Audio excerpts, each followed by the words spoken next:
Hello, Titans and guests. Welcome to UW-Oshkosh and welcome to this evening's event. My name is Mike Leader. I'm the director of the Center for Civic and Community Engagement. I'd like to thank you for coming today.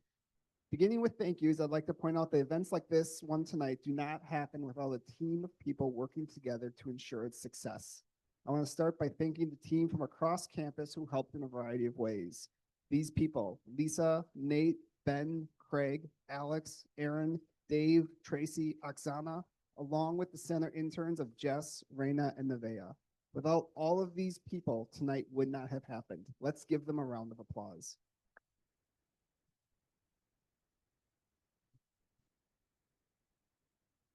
We also want to thank our sponsors who financially supported this event, Razom for Ukraine and the Tommy G. Thompson Center. Both organizations are delighted to sponsor tonight's event. The staff at the Thompson Center of Alex, Ruth, and Lily also deserve special thanks. For those unfamiliar with the Thompson Center, let me say a few words about them. The Thompson Center was established to follow in the footsteps of Governor Tommy Thompson, who proudly worked with colleagues on both sides of the aisle to advance the public good.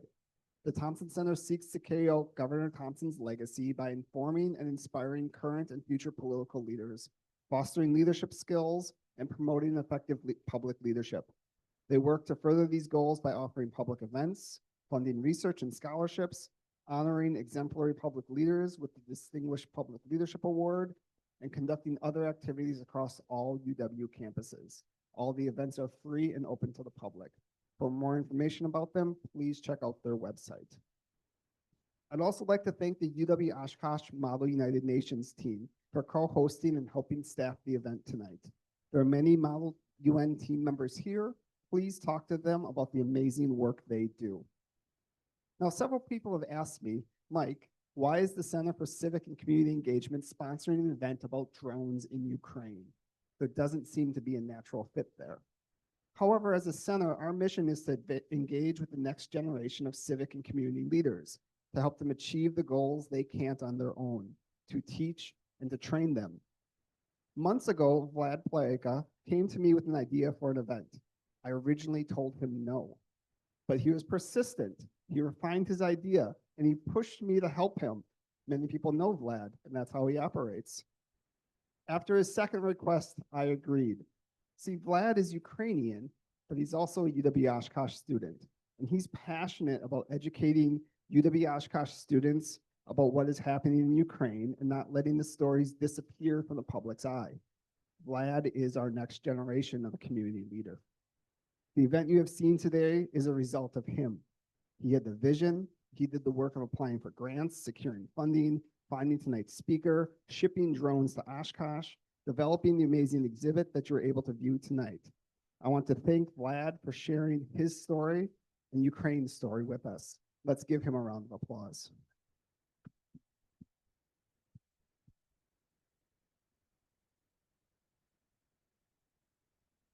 All right, now we get to go on to our speakers. Our moderators tonight are Vlad Plyaka, who I already introduced, and Lieutenant Colonel John Dorian, who teaches ROTC and military science here at UW-Oshkosh. They will give us a brief introduction of themselves as we begin tonight. Our guests tonight are David and Diana. Both David and Diana were born in Ukraine in the city of Cherkasy. I should have checked these with you. I apologize profusely, which is located in the center of the country. After getting married 8 years ago, they moved to Lviv, a city in west of Ukraine, where they settled and built a house. Prior to Russia's full-scale invasion, David worked remotely for an American IT company in the health sector. He specifically helped patients with serious illnesses who wanted to spend their last days at home rather than in a hospital. Diana worked as a team leader and a business assistant. Because of Russia's full-scale invasion on February 24th, 2022, Diana fled Ukraine to Portugal, where she lived for a year and a half. 3 days after the invasion began, David tried to enlist into the military to protect Ukraine, but was rejected. He persisted and started drone trading in November of 2023 and joined Ukraine's armed forces with the 3rd Assault Brigade on March 25th, 2024. David sustained injuries on the battlefield on January 16th, 2025. David is currently undergoing medical treatments with Revived Soldiers Ukraine in Philadelphia, Pennsylvania. Please help me welcome our speakers.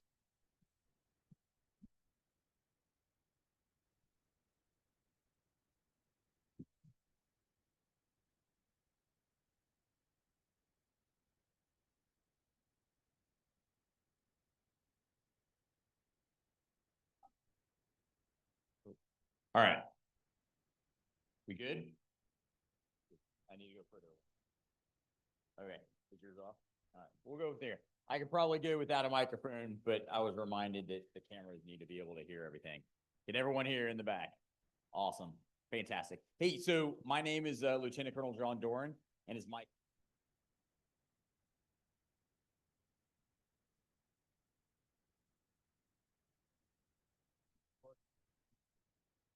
Recruit and train future leaders for the United States Army, and I'm fully integrated with the faculty here up under Page, which is the School of Public Affairs and Global Engagement. A little plug there for Page. And military science is one of the minors that fits up under the Page umbrella. So excited to be a part of this event today and get a chance to talk with David and Diana about their experiences in Ukraine, and really a specific focus on drone warfare and how it has changed conflicts, and got a series of questions and everything we're going to go through. And I think we're going to have a good, exciting discussion about what has occurred in Ukraine and how drone warfare has affected that. So with that, I'll turn it over to Vlad. Thank you. So my name is Vladyslav Plyaka, and I go by Vlad, and I'm an international student here at the university. I'm pursuing double major in journalism and political science. I'm vice president for Model United Nations Club, Club of Best People, and I'm also news editor for the Advanced Titan, Club of Amazing Writers and Editors and Sports, I guess. And I'm here, it's my 4th year in the United States right now, and I was initially supposed to be here only for one exchange year at Appleton North High School, but my journey ended up in a way that I could not come back home to Ukraine, to my family, and I was able to end up here at Oshkosh, where I was able to find my people and my passion for journalism also and political science. And yeah, and I think Mike said enough before about me, so we can go and ask our speakers. So, David and Diana, could you please tell us where were you when Russia invaded Ukraine for the second time in 2022? So we were in Lviv at home. We woke up because we heard a siren outside of our house. It was quite loud, and like it sounded really scary because we didn't know why it's so loud outside. And we heard like took our phones, started to like reading on the news, and yeah, we understood like Russia really like decided to invade Ukraine. It's not just the talks anymore. And that moment, like first, I thought about it, how to get Diana safe at first, and that was actually like initial plan. It worked. So on the second day, in the evening, I sent Diana to the border. She stayed on the border, I guess, for 3 days. Yeah, it's just because so many people tried to flee Ukraine, and it was like really a mess. But she was able to get to Portugal, where she stayed, and I stayed in Ukraine. I also wanted to get my parents and my brother safe because they are living in central Ukraine, quite close to the two, and that's like where the Russians like try to attack first. But like it clearly like quite fast. Like I realized that they cannot leave us now because it was really dangerous to drive. You don't know if you like made it like to the western part of Ukraine. You don't know if you'll be able to stop at the gas station to get fuel. It would be worse, like this scenario. It will be just somewhere on the field where like Russians are always like trying to bomb or highways, airports, and everything. Basically everything they could see. And I stayed in Ukraine. I was trying to volunteer. We first a couple of months we were running all over live a city, like trying to help guys to like prepare to defend our city. And after a while, we just see like Russians not gonna get that far, and we started to like find a lot of equipment, like actually like, a lot of food for the guys who already joined the army. So yeah, that was the beginning. Yeah, could you tell us about your experience?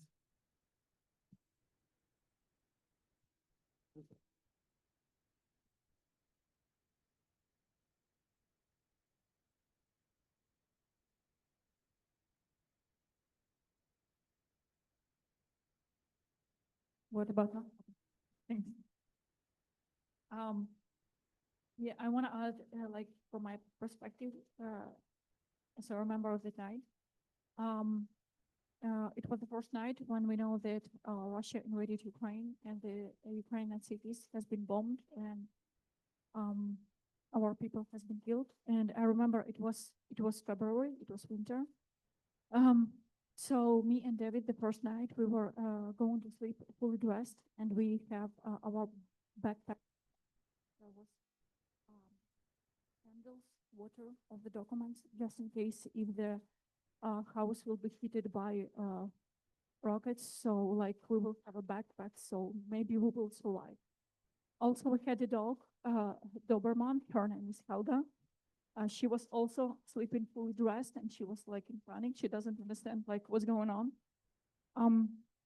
And after that night, the whole night I have so strong the panic attacks that like David can't call me. So the next day he decided to send me abroad. We didn't know that I should go to Portugal, so first I go to Poland. But what I remember very well, like you can take a lot of stuff. So I took only backpack. So in my backpack, I have only one pair of pants and food for the dog because I took her with me. And we didn't have any like money at home, nothing like this, because like we didn't expect that this can happen in 21st century. So I remember we have only like $300 at home, and that's all that I take with me. And also I have some golden and silver rings. So I also took it in a small bag just in case if I go abroad and I need a food, so I can exchange this like for the food. And I remember like when we were in school, we heard these stories like about World War II, but like it was just stories like long time ago, and you never expect that this will happen with you. And I remember when I was like packing this, I don't know, it was like 2 or 3 golden rings, and I was packing them in the bag, and I just started to cry because like is this really happening? But Europe support Ukraine very well in the beginning, and when we arrived to Poland, Polish people offer us food, place to stay, and I was very happy because they offer a lot of food for my dog, so I wasn't so worried about her. Well, I also remember like the first days of the invasion of 2022, because I was basically stuck in my basement of my home for about 3 weeks. Then I moved to the first floor of my house and I slept on a deflatable mattress that would just sleep on the ground by the end of the night. And then I was like, you know what? I'm just going back to my room. And then like 2 weeks after I did that, it was like April, like Russian missile exploded right by my house. Like I also like really remember those days of volunteering and doing many things to ensure that Ukraine is going to keep fighting to defend our own country. And so that brings me to the next question. Davyd, could you tell us how drone warfare and how warfare looked like at the beginning of the invasion? Maybe you can recall something how military strategy was used against Ukraine and how drones were used.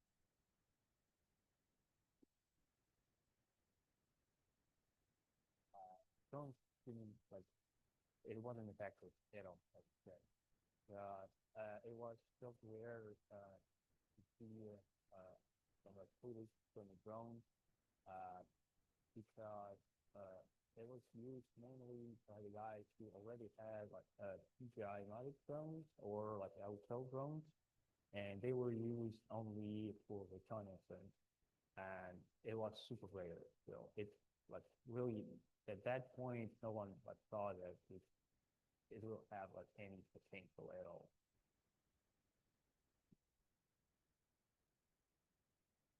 So David, is transition from, 1 to 2 years of very little drone usage other than reconnaissance, definitely not the offensive nature that we're currently seeing them used in the defensive nature as well. We started looking at seeing more drones start to purvey across the battlefield, starting with large scale drones and then moving more towards the smaller scale drones. So can you talk at all about the type of drones that you utilized as you entered the service? You said you started drone training in late 2023 in preparation for entering service in 2024. Talk about the different types that you use, and maybe if you could be specific about country of origin. Did you use any of the drones that the Western nations, whether either the U.S. or other NATO partners, kind of pushed into the country to assist Ukraine, or what is your experience with? Sure. In my case, I used only FPV drones. Probably saw behind you there were like 3 drones, 7-inch, 8-inch, and probably 10-inch FPV drones. So those drones were used like primarily for the infantry as a kamikaze drone, so one-time use only. And we call like 7-inch drones, just like anti-infantry drones, because they can carry quite small amount of payload, and 10-inch drones, they could be used on bunkers and vehicles. Also, we have like so many different kinds of drones. It's not just like FPV drones, but we use also a lot of PGI drones, a lot of outdoor drones for the reconnaissance. And also Ukraine produces a lot of wing type drones, like airplanes. They're kind of small. They can easily fit in a van or a pickup truck. Those are used primarily for the also reconnaissance, but by like deep and like enemy territory.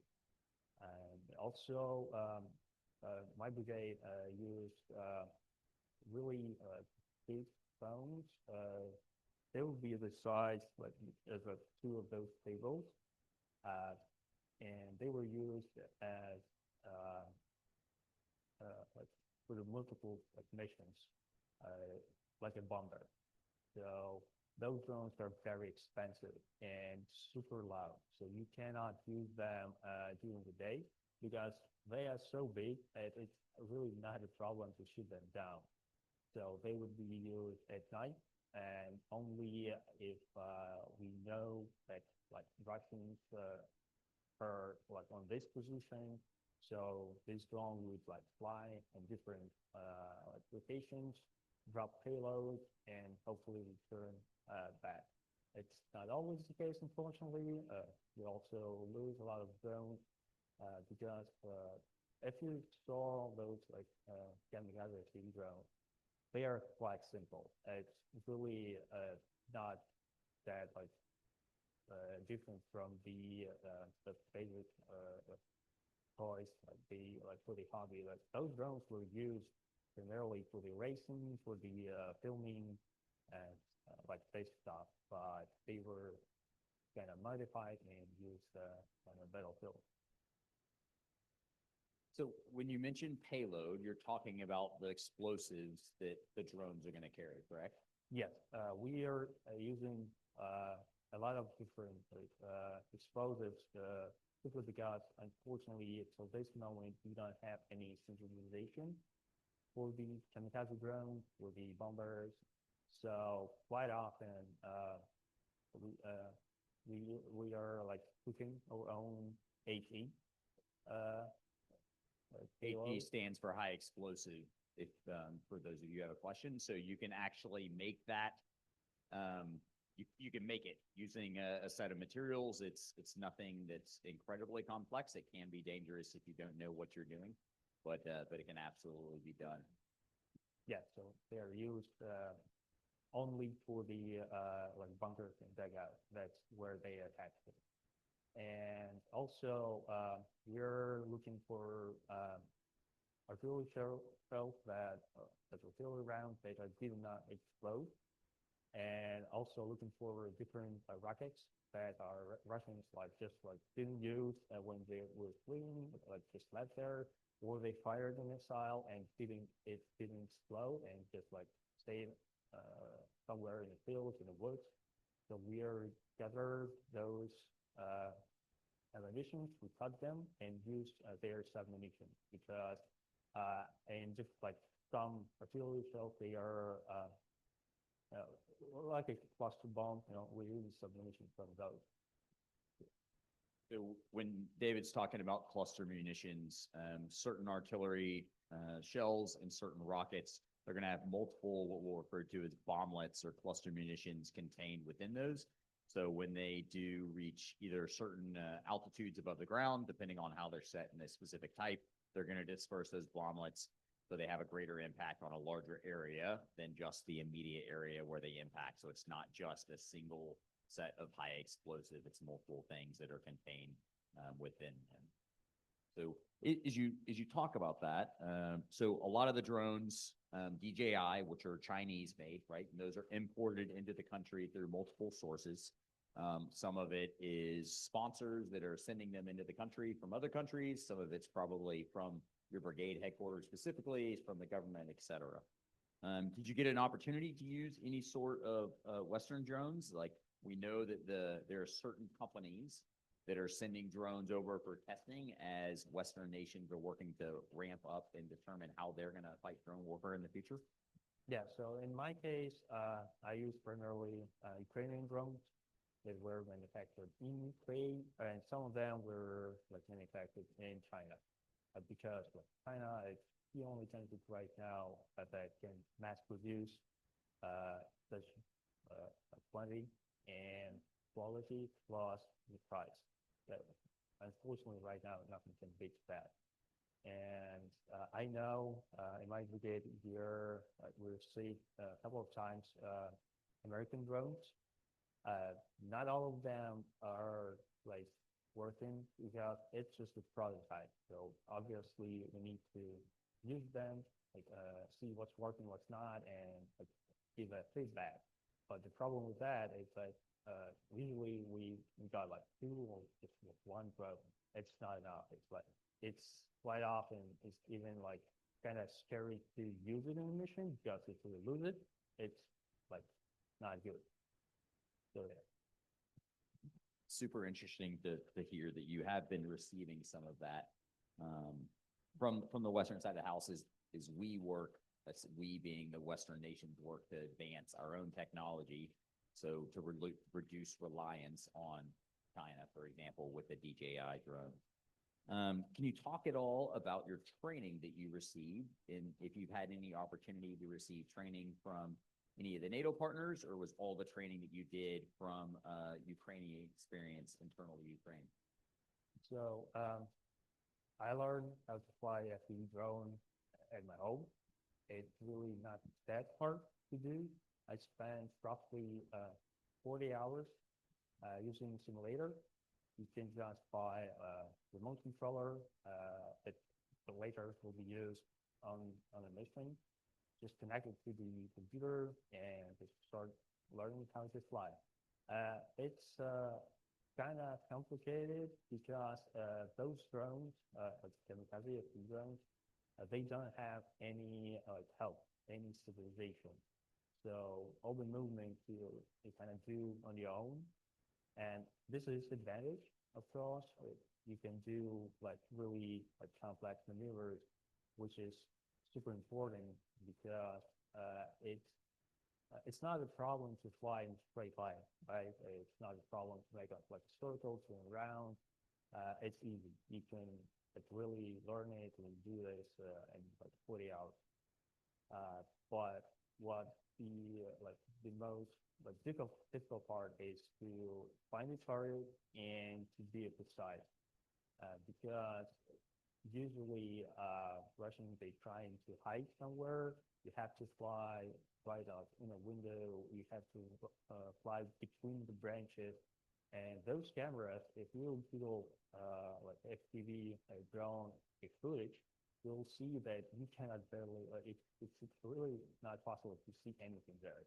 The camera is really, really bad. It's not like any comparison with using DJI drones, so like 4K cameras. So I like learned how to fly at home, and this is enough to join the army because they don't really worry about your skills as long as you're willing to like learn, and they'll help you out with this. No, thanks for that conversation on the drones that you've had a chance to use and then the training that you've received so far. I'll turn it over to Vlad for our next question. Yeah, so the next question will be, because you served in military for 9 months actively, approximately, and could you just tell in general what advancements what changes have you seen on the battlefield? Maybe what strategies has Russia used on the battlefield in 2022 and what they have been using in 2024? Where they're in the battlefield. Yeah, we were changing. I would not say like every month, but every half a year, definitely every year. As I said, like in the beginning of the invasion, we didn't use drones. Then we started using them just like as a reconnaissance. Then later, we're using them as kamikaze drones. Over time, we are starting using as a bomber. And Russians are doing exactly the same thing. They are not like just watching. They are also developing their own FPV drones, all like bombers and also like wing type aircraft. And I would say this year, like nowadays, the warfare changed drastically because you cannot plan any offensive, any defensive operations without drones. Simply because you cannot hide from a drone. On the front line, currently, the drones are always in the sky. It's not just like they like flying like for a couple of minutes and just like that's it. You don't know what's happening. No, we have drones every single minute in the sky. So we're watching what Russians do, but Russians also watching what we are doing. And right now, even like probably the most dangerous part on the front line is to get there. It's just to drive safe because that's where most casualties. If we're not talking about like any offensive or defensive operations, this is the most dangerous part of your deployment. Quite often, guys are staying on the front line for over 40 days, simply because it's way too dangerous to get out. Really, you can hide if you're on foot, but you cannot walk like on probably like 10, 15 kilometers easily because you have to carry a lot of ammunition. You have to carry your food. And nowadays, the gray zone is so big that we cannot like easily maneuver there like we used to. Because before, the gray zone were like sometimes even less than 50 meters. Wow. And could you also tell us about how crucial were drones and FPV drones for Ukraine when Ukraine had a shortage of 155 military artillery shells? Like how crucial was the role to substitute those and how effective drones are compared to the artillery shells? Also, first and the most important thing, FPV drone will never replace artillery. It's not the case. It never will replace a human being on front line. it will never replace mortar and anything like this. Now it acts just as a supplementary, and to some degree, the tactics of using artillery definitely changed because we have Russia's still using this tactic that was used in World War II. It's try to translate it when you're firing at the Greek, right? So you don't know where the enemy. You're just firing and hoping to hit something. So they still capable of doing that, and they used to do it before to like horrible attack that there's like our cities and villages they like just like doesn't exist anymore at all, and Ukraine it cannot afford like such a scale, and we're using drones where we are not sure where the enemy is because we can fly and spend like roughly like 15 minutes just flying, looking where the Russians are, where they like dugouts, even like we're sometimes looking for a trash. Yes, when we are coming to front line, we're always taking like trash bags, like we packing all stuff and taking out with us. And it's really easy to spot Russians, especially at the beginning of the war, because they just used to like throw out the trash, like any tree lines, and you easily get spot like, oh, there's definitely someone there. So we are looking with the drones and also using a lot of reconnaissance drones. So at first, reconnaissance drone will fly, will look.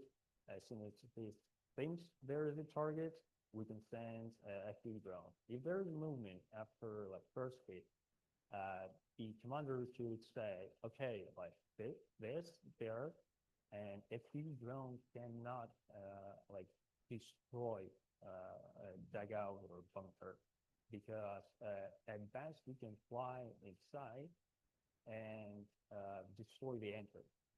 But the dugout itself and the people inside most likely are still there and they're like not injured, at least like not severely. And that's where artillery found because it can like easily destroy a dugout and bunker if it will hit first. And we have like also different problem.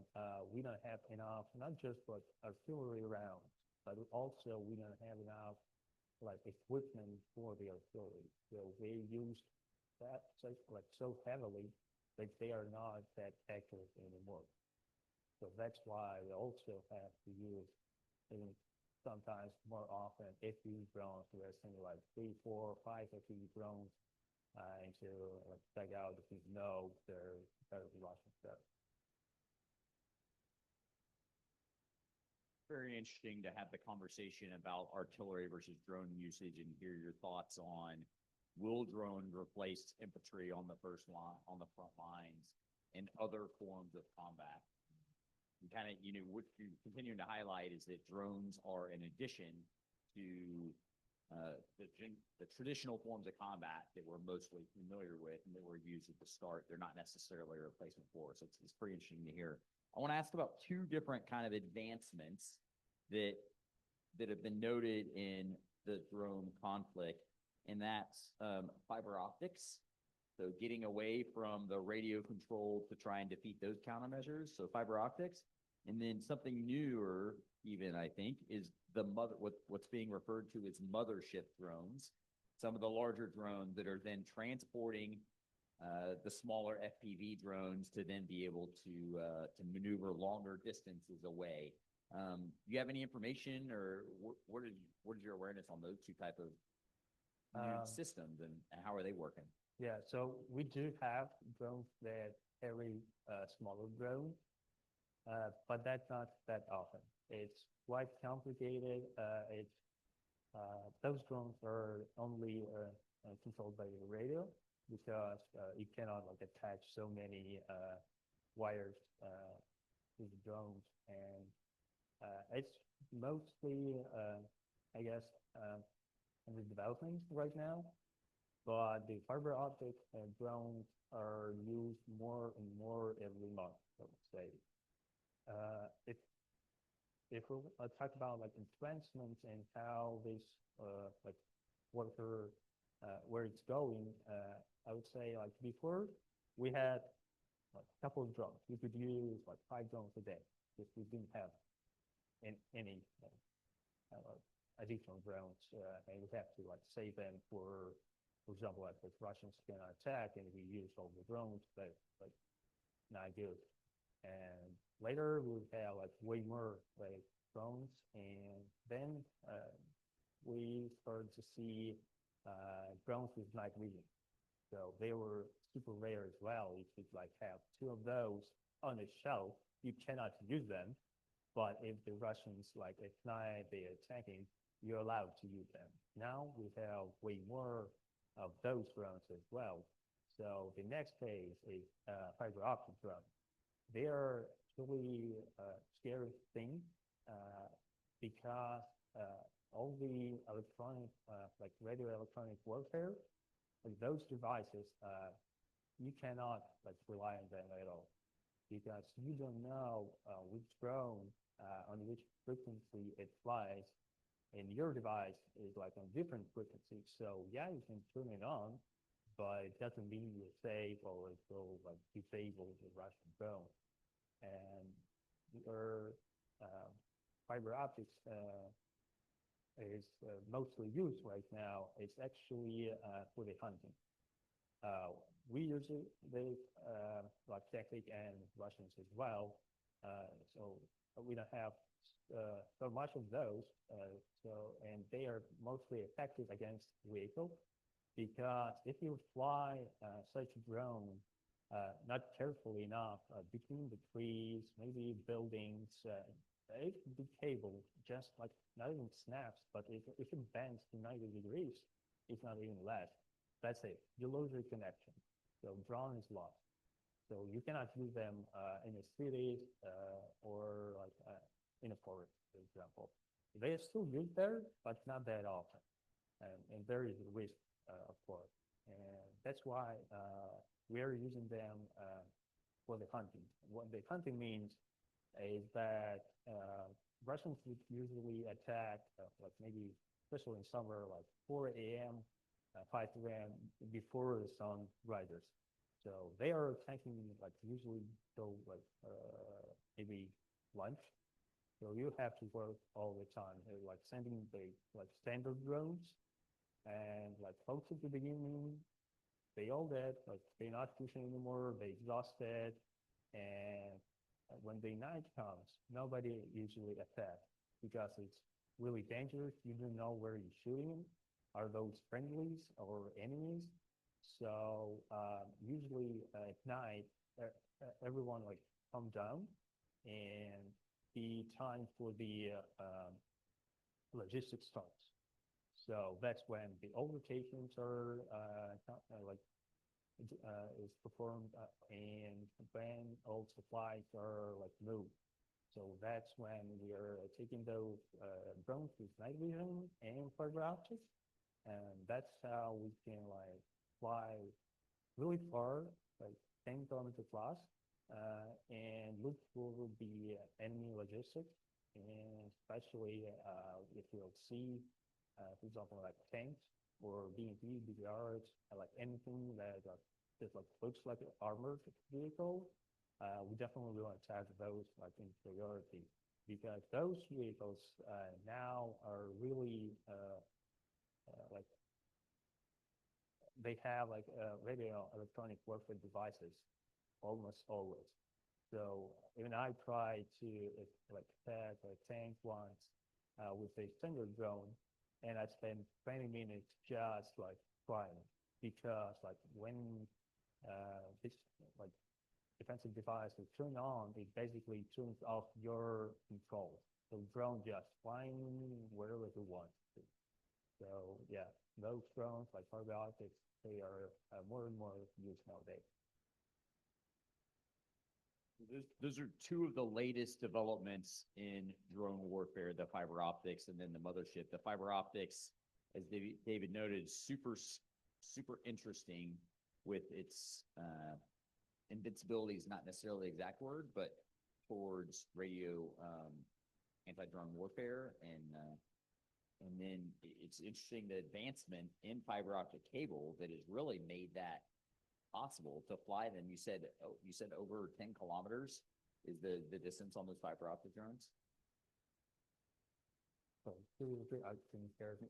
You said over 10 kilometers is the distance for the fiber optic drones, Yes, which is a pretty good amount of cable when you think about something that's hanging underneath or attached to a little, 7-inch drone that's flying through there. yeah, Pretty you know, interesting. standard drones would be like, I'll just say like 30 plus kilometers. So pretty far range, 30 plus kilometers on your standard FPVs Yeah. with the 10 kilometers or so with the fiber optic cable that's going to be attached under there. So if y'all are really interested in learning more about the fiber optic cable, if you Google it, you will see there's a couple of really, the photos are very neat. I'm sure very scary if you're out there on the battlefield of the morning when the sun's hitting the cables that are on some of these open battlefields, and it is just littered with fiber optic cable back and forth up in and around the front lines and some of the supply lines that David mentioned that they're going to be working on the hunting when it goes into those hours of supply. So, Vlad, I think you got another one. Yeah, and going back to fiber optics, it's also, we're just talking about the drone warfare change in general, but it's also a huge environmental impact. Because then we can see pictures right now, birds making nests made of fiber optics, which is insane. That's how much polluted Ukraine is because of the Russian war. And then fiber optics is one of the advancements. And David, my next question is, how do you see the future development of drone warfare in general, especially looking at the development of AI for civilian use? Have you maybe encountered or worked with FPV drones that has the capabilities to use AI to target enemy's position or enemy's vehicles? So it's really hard to predict how it's gonna look.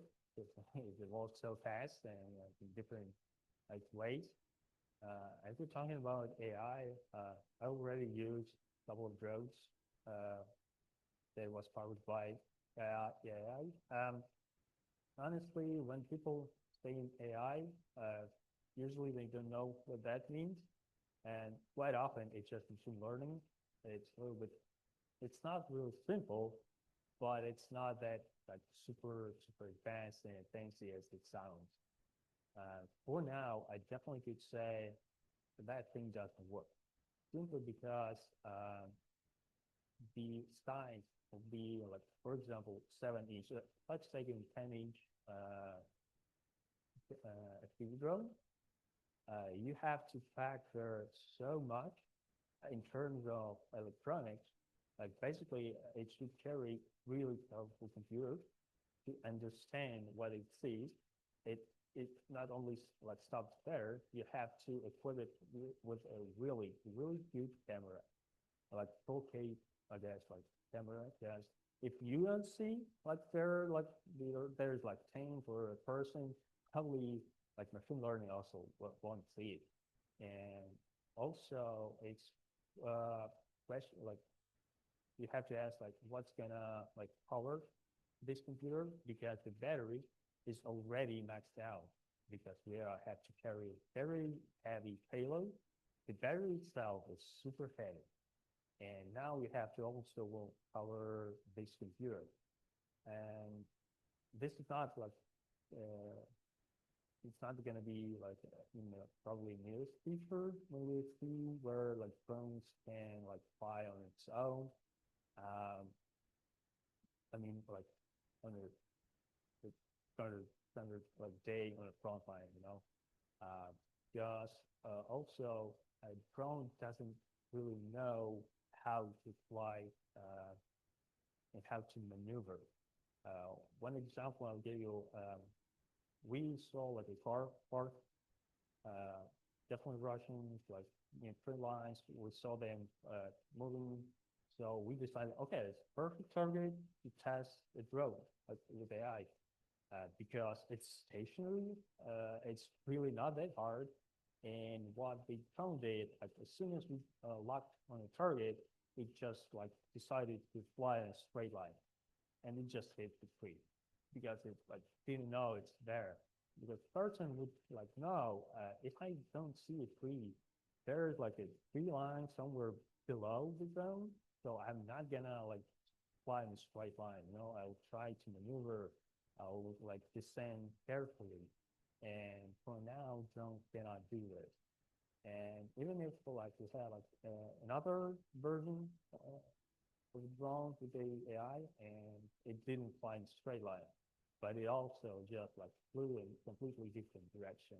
And you know, those drones are expensive, but also you have to understand that if you have a drone that you cannot control and it flies God knows where, there's a chance it will fly in our direction. So there is also like safety concern as well. Yeah, thank you so much for telling about this because we need to also distinguish the AI as artificial intelligence that is learned by patterns and artificial generative intelligence that's more like human being. But we, at this point, we still have not achieved it yet, and hopefully never, maybe. I'm going to turn questions back to you.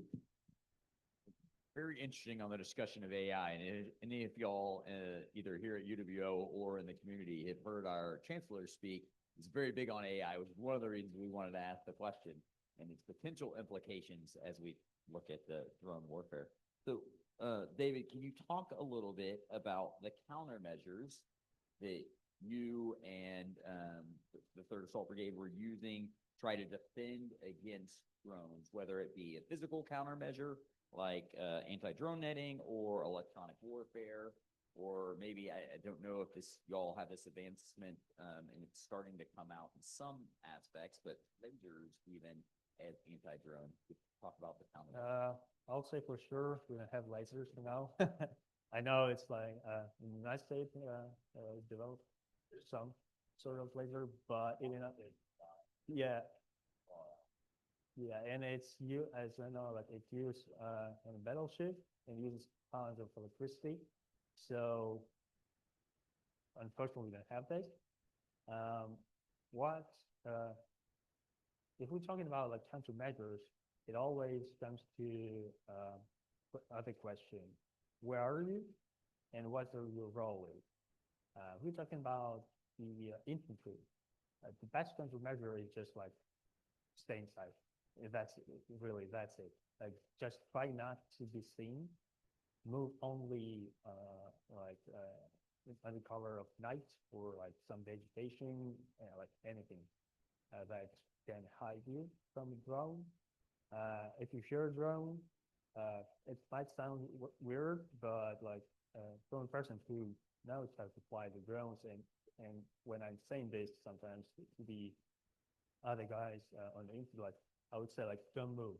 Like I'm not gonna I'm gonna run. You know, I hear a drone, because if you hear a drone, you always find cover, and it's might be surprising, but if you doesn't move, if you still like behind a tree or a bush, nobody gonna see you.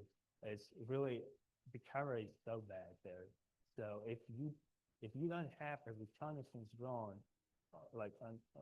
in the sky that telling you there is like the person and the kamikaze drone is trying to find this place, like if that's not the case, the drone will not see you. We multiple times we just like standing in three lines and just Russian drones will fly like over and wouldn't even see it, because like the camera, you cannot like move with the camera. You see where the drone's like flying. So, and if you fly straight line, you don't see what's on the left or the right side from you, even like below you. So like sometimes it's really like unmoved.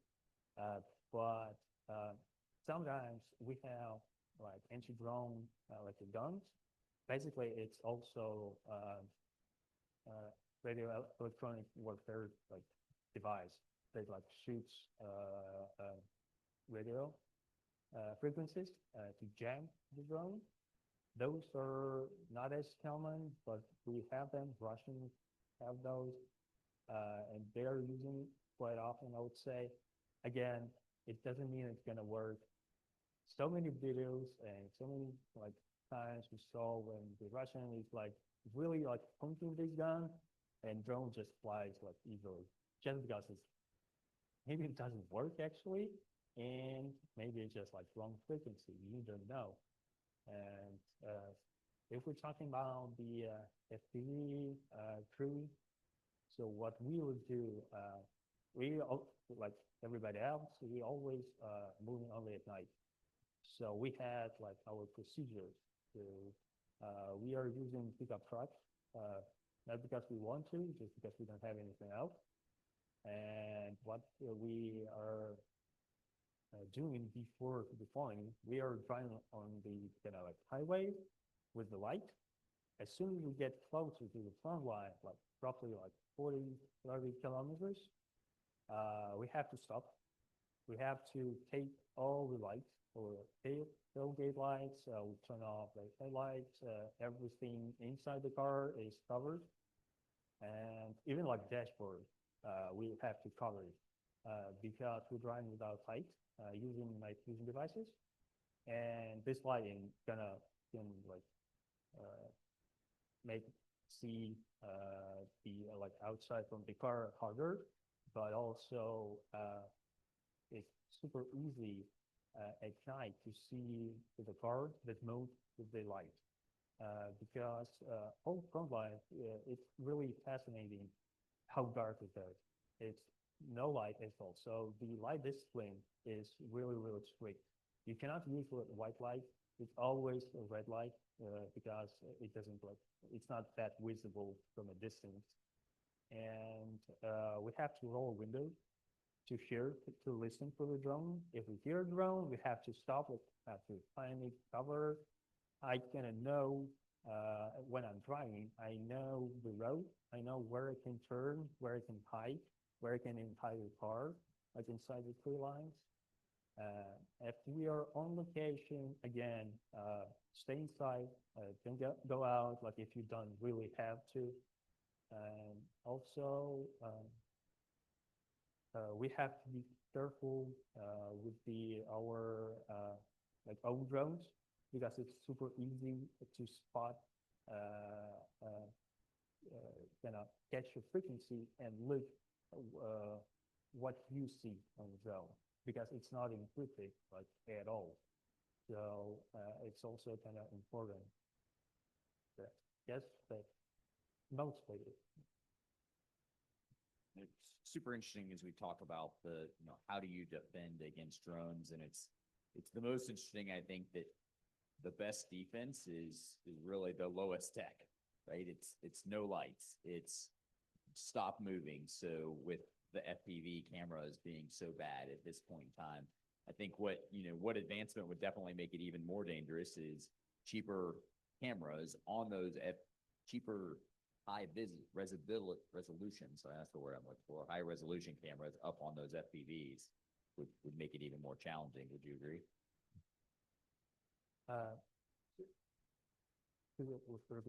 So if the cameras that are supporting FPVs become higher resolution, more similar to like what you're seeing on some of those higher quality DJIs that you're using for reconnaissance now, that would change kind of the conflict even more because now FPVs are going to be more dangerous because now they can see that movement and spot further out and everything like that. Of course, yeah, it's changed drastically because sometimes we're told like just fly out there because we know the mortar or artillery or tank shooting because like for example like DJI Mavic it's aiming on our position. They could see that like 10 kilometers away there's a flash, means someone shooting from it. So they cannot fly DJI Mavic that far. And what they would do, like they were saying, like 70 drone, because it's really cheap. Because like if you think about how much rockets cost, even one artillery round costs, it's like really cheap. So we'll fly there. We'll try to look where the like enemy is, right? But quite often we do not see.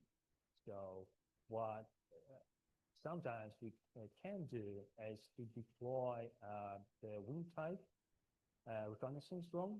If they're circling around, they can see exactly where the enemy is. Sometimes we can use hotel drones. They can fly a little bit further, and the drone will just like stay like on a target, just like wait when the kamikaze drone will come. And you're basically looking at the monitor, like your monitor. You're trying to understand where are you and where is the enemy by looking at the video from the hotel drone. So that's how you can like find the target and not to lose drone just looking for the target, because you have like roughly like 10, 15 minutes. It really depends on weather conditions and how you fly. So if we see the enemy, the always like reconnaissance zone is always watching and guiding us where exactly we have to fly. And quite often we even like ask, can you see us? Like, can you see my drone? He's like, no, try to move like to the right, to the left. Like, oh, I can see you now. So, like, he's like 20 meters to the left of you. So yeah, if we have like help from the reconnaissance, it increases the chances like quite hard. So it's definitely a team effort when you're there working Yeah. with the entire team with operations of multiple drones at the same point in time to kind of combine to actually achieve the effect that you're trying to achieve. Vlad, you want to skip down to put the number 13 there in the interest of time? Yes, I do. So we have our final few minutes, and I think we should encounter some questions from the audience right now at this point, and I already see the hand. We'll make sure it works. Please speak loud and then. A little off topic, but Ukraine is a beautiful country with beautiful antique ancient cities, largely in ruin, and beautiful people who are kind and generous and who deserve every bit of support we can possibly give them. Thank you.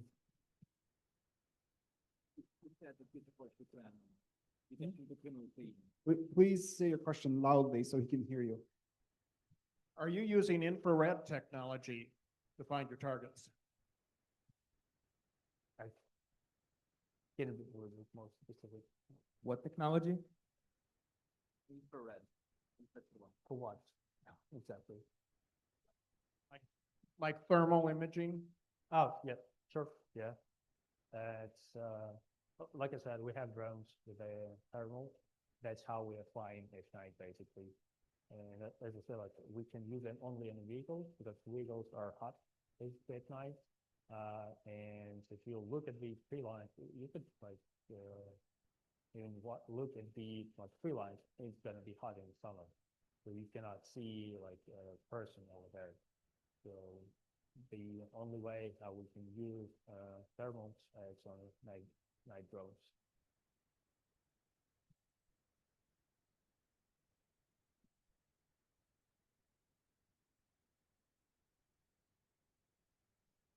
You talked about how drones, like the best way to make sure that nothing happens to them and that they're in good condition is that older technology works better. But how do you know what parts of the drone are better older and what versions are better that you should upgrade so you're able to keep up with the technology of the world and make sure that it's not too out of date where it's not effective?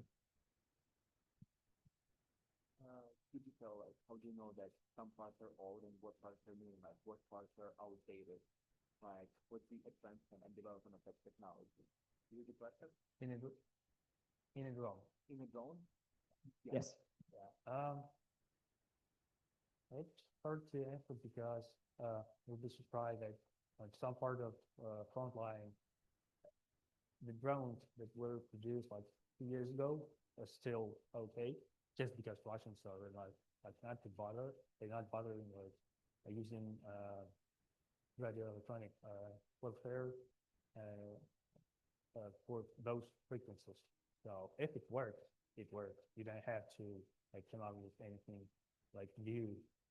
But currently, what's like kind of outdated and biggest problem from the radio drones is the radio itself, because we are using so many different frequencies and Russians as well, and it's kind of like a big problem currently. I hope I answered the questions. Hi there. So I saw in the exhibit back there that unfortunately there was a lot of college-age young men that lost their life in the war in Ukraine. Me as a young man, I could never imagine that my country would be invaded tomorrow. And so my question to you is, how did you and the others respond spiritually and psychologically to the reality that your country was at war and that you were going to ultimately have to risk your life in order to defend your country? How do you respond spiritually and mentally that your country is at war, but you're like ready to risk your life to protect your country? Like, why did you make the decision?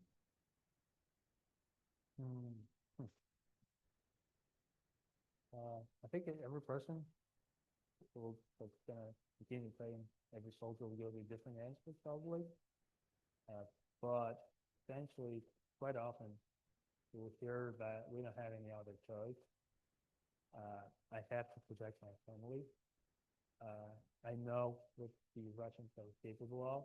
We saw what they, it's not just they're doing this every single day, and right now we just like really don't know a lot of information what's going on in the supply territories. So, like for us, it's not time. We don't have like real time to like meditate on this.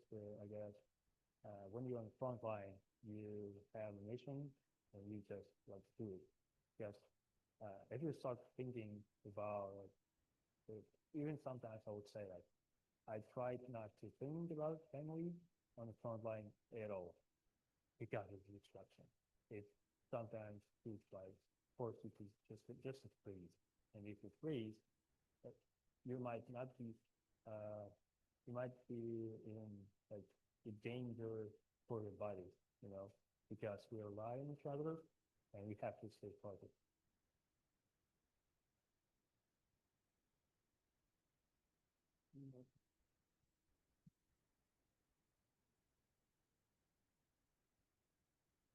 What do you think Americans need to understand most about conflict? What do you think Americans need to understand about the conflict? That's a tough question. And probably a separate topic. But I believe I already said this today. Things Americans need to understand that this already affects you, and further you wait, the worse it's going to be. Especially the worse it's going to be for Europe, in Ukraine, the first, and you have to understand as well that the war doesn't stop. Like we're gonna stop the break now, we go to the movie theater, you relax, you go to sleep tonight, and when you're on front line, you don't have those options. It's always there. Guys are really exhausted for years now, they've been on front line, and we cannot wait. We cannot be, people are sometimes saying that Ukraine is defending the Europe, right? It's true, but it should not be like that. We shouldn't be the only one who does this. Excellent. I think we could keep going all night, but in the interest of time, we will stop. So thank you everyone for being here tonight. Thank you our sponsors of the Thompson Center and Razom for Ukraine, and Lieutenant Colonel Dorian, Vlad, David, and Deanna. Let's give them a big round of applause.